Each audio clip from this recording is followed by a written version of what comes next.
चलिए अब हम देखते हैं F test. F test function का यूज करने के लिए is equals to F test function use किए। आपको फर्स्ट डेटा लेना है, कॉमा सेकेंड डेटा लेना है, देन ब्रैकेट क्लोज करना है, एंटर करना है। ठीक है, तो ये हमारे पास एफ टेस्ट की वैल्यू आ गई। अब जियोमिन का यूज करना है तो इसके लिए भी सेम डेटा आप यूज कर सकते हैं या अलग से डेटा बना सकते हैं। Is equals to 2 minute is equals to जो मैं mean first data comma second data, bracket close करेंगे, एंटर करेंगे तो हमारी वैल्यू आ जाएगा। नेक्स्ट दिया हुआ है गामा डिस्क। गामा डिस्क निकालने के लिए आपको एक्स की वैल्यू, अल्फा और बीटा दिया हुआ है, तो इस बेस में हमको निकालना है। तो हम क्या करेंगे,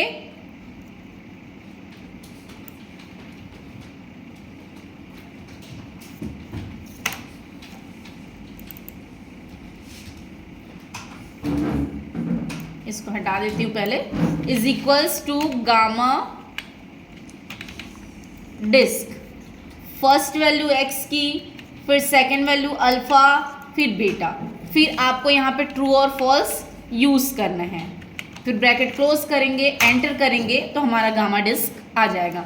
गामा डिस्क के बेस में हम गामा इन वैल्यू निकालना चाहते हैं, तो सबसे पहले हम क्या करेंगे, गामा डिस्क की वैल्यू, अल्फा और बीटा की वैल्यू लेना है। तो is equals to gamma in, gamma disc की वैल्यू, फिर अल्फा, फिर आपका बीटा वैल्यू लेना है, ब्रैकेट क्लोज करना है, एंटर करना है तो हमारे पास गामा इन वैल्यू आ जाएगा।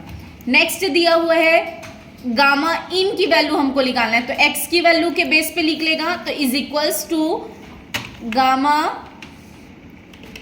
इन, सॉरी एल एन, आप x की वैल्यू लिए, ब्रैकेट क्लोज किए, एंटर किए तो ये हमारी वैल्यू आ गया।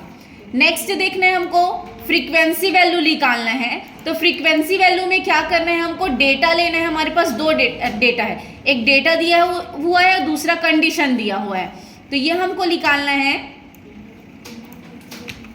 तो is equals to frequency, first data को हम सिलेक्ट किए, कॉमा हम कंडीशन दिए हैं सेकेंड, ब्रैकेट क्लोज किए, एंटर किए तो ये हमारा फ्रीक्वेंसी वैल्यू आया।